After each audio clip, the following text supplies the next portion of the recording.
നമസ്കാരം, കൊട്ടാരക്കര മീഡിയയിലേക്ക് സ്വാഗതം. കടമെടുപ്പ് പരിധിയിലെ കേരളത്തിന്റെ പ്രധാന ഹർജി 5-അംഗ ഭരണഘടനാ ബെഞ്ചിന് വിട്ടു. ഓരോ സംസ്ഥാനത്തിനും എത്ര രൂപ കടമെടുക്കാമെന്നത് ഭരണഘടനാ ബെഞ്ച് പരിഗണിക്കും. കൂടുതൽ കടമെടുക്കാൻ കേരളത്തിന് നിലവിൽ അനുവാദമില്ല. തൽക്കാലം കടമെടുക്കാൻ കേന്ദ്ര നിബന്ധന പാലിക്കണം. ഒരു വർഷം അധിക കടമെടുത്താൽ അടുത്ത വർഷത്തിൽ നിന്ന് കുറയ്ക്കാൻ കേന്ദ്രത്തിന് അധികാരമുണ്ടെന്നും കോടതി നിരീക്ഷിച്ചു.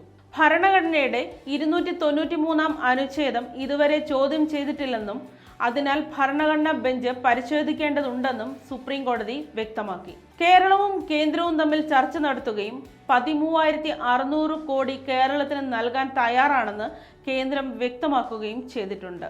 ഹർജി തള്ളാതെ പരിഗണിക്കുന്നുവെന്നത് മാത്രമാണ് കേരളത്തിന് ആശ്വാസകരമായുള്ളത്.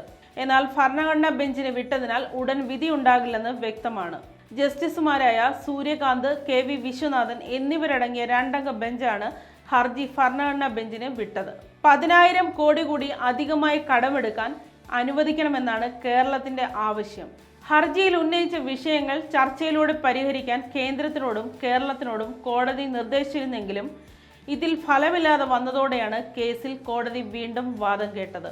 7 വർഷം മുൻപ് സംസ്ഥാന സർക്കാർ എടുത്ത അധിക കടത്തിന്റെ കണക്കുമായി ബജറ്റ് അവതരണത്തിന്റെ തലേ ദിവസം കേന്ദ്ര സർക്കാർ എത്തിയതിന് പിന്നിൽ വേറെ ലക്ഷ്യങ്ങളുണ്ടെന്നാണ് കേരളം വാദിച്ചത്. സംസ്ഥാനത്തിന്റെ സാമ്പത്തിക സ്ഥിതി സംബന്ധിച്ച് തെറ്റായ കണക്ക് സുപ്രീം കോടതിക്ക് കൈമാറിയ കേന്ദ്ര നടപടി ഞെട്ടിച്ചുവെന്നും കേരളം സുപ്രീം കോടതിയിൽ ചൂണ്ടിക്കാട്ടിയിരുന്നു.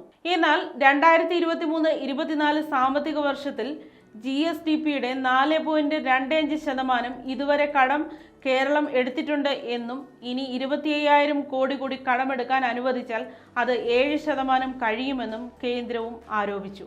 സാമ്പത്തിക വർഷത്തിന്റെ ആദ്യ ദിനമാണ് ഹർജിയിൽ ഉത്തരവ് വന്നത്.